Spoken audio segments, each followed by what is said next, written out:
ಸಾಕಷ್ಟು ಅದು ಗಳಿಸಬೇಕಂತ ಆಸೆ ಇದ್ದಂಥವ್ರು ಅಂಥವ್ರೆಲ್ಲ ಕೂಡ್ಕೊಂಡು ಇವತ್ತು ಇವ್ರ ಮೇಲೆ ಅಲಿಗೇಷನ್ ಮಾಡಿದ್ದಾರೆ. ಯಾಕಂದ್ರೆ ಹಿಂದೆ ನಮ್ಮ ಲೋಕಾಯುಕ್ತಕ್ಕೂ ಸಿಕ್ಕಿದ್ರು ಇವರು.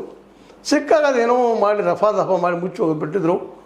ಈ ಸಲ ಹಂಗೆ ಆಗಬಾರ್ದು ತಿಳ್ಕೊಂಡು ಇದೆಲ್ಲ ಮಾಲೀಕರು, ಯಾಕಂದ್ರೆ ನೂರಾರು ಬಾರ್ ಅಂಗಡಿಗಳು ಇವರು ಅದಾವ, ಲೈಸೆನ್ಸ್ಗಳಿದ್ದಾವ.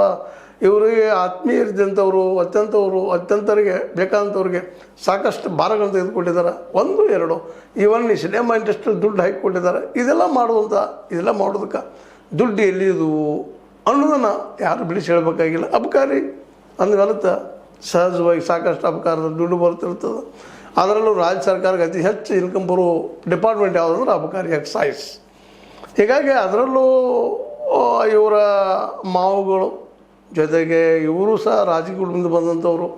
ಇವೆಲ್ಲ ಇರೋದ್ರಿಂದಾಗಿ ರಾಜಕೀಯ ಒಂದು ಬೆಂಬಲ ಇರೋ ಜೊತೆಗೆ ಇವತ್ತು ಹಾಲಿ ಮಿನಿಸ್ಟರ್ಸ್ ಇರೋದ್ರಿಂದಾಗಿ ಎಲ್ಲ ದುರುಪಯೋಗ ಮಾಡ್ಕೊಂಡಂಥ ಈ ವೈ ಮಂಜುನಾಥ್ ಇವತ್ತು ಸಾಕಷ್ಟು ಗಳಿಸಿ ಅಷ್ಟೆಲ್ಲ ಅಲ್ಲಿಯ ವ್ಯಾಪಾರಸ್ಥರಿಗೆ ಭಾಳ ತೊಂದರೆ ಕಿರುಕುಳ ಭಾಳ ಜನ ಆರೋಪ ಮಾಡ್ತಾ ಇದ್ದಾರೆ. ಇಲ್ಲಪ್ಪ ಇವರಿಗೆ ಭಾಳ ಕಿರಿಕಿರಿ ಮಾಡಿದ್ರು ಮತ್ತು ತೊಂದರೆ ಕೊಟ್ಟರು ಅಂತ ಅವರೆಲ್ಲ ಕೊಡ್ಕೊಂಡು ಇವ್ರ ಮೇಲೆ ಆರೋಪ ಮಾಡಿ ಮತ್ತು ವಿತ್ ಡಾಕ್ಯುಮೆಂಟ್ರಿ ಎವಿಡೆನ್ಸ್ ಕೊಟ್ಟಿದ್ದಾರೆ. ಇವರು ED ಕಡೆಯಿಂದ ಮಾಡಿಸಿಬಿಟ್ಟಿದ್ದಾರೆ. ಯಾಕಂದ್ರೆ ವಿದೇಶದಲ್ಲಿ ಸಹಿತ ಹಣ ಹೂಡುವಂಥ ಹವಾಲಾ ವ್ಯವಹಾರಗಳು ಸಹಿತ ಇದ್ದಾವೆ ಅನ್ನುವಂಥ ಅವ್ರ ಮೇಲೆ ಆರೋಪಗಳಿದ್ದಾವೆ.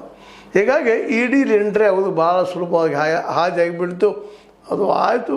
ಈಗ ಟ್ಯಾಕ್ ಮಾಡಿದ ಈಗ 24 ಗಂಟೆಗಳವರೆಗೆ ಬೆಂಗಳೂರು ಅವ್ರ ಮನೆಯಲ್ಲೇ, ಬೆಳಗಾವಿಯಲ್ಲಿ 6 ಕಡೆ, ಇನ್ನುಳಿದ ಕಡೆ ಬೇರೆ ಬೇರೆ ಕಡೆ 4-6 ಕಡೆ, ಬಳ್ಳಾರಿ ಇರ್ಬೋದು, ವಿಜಯನಗರ ಇರ್ಬೋದು, ಮತ್ತೇನೋ ಇರ್ಬೋದು, ಎಲ್ಲ ಕಡೆ ಕಲಬುರಗಿವರೆಗೆ ಈ ನಾಡಿನ ಭಾಳಷ್ಟು 8-10 ಜಿಲ್ಲೆಗಳಿಗೆ ವ್ಯಾಪಿಸಿರುವಂಥದ್ದು.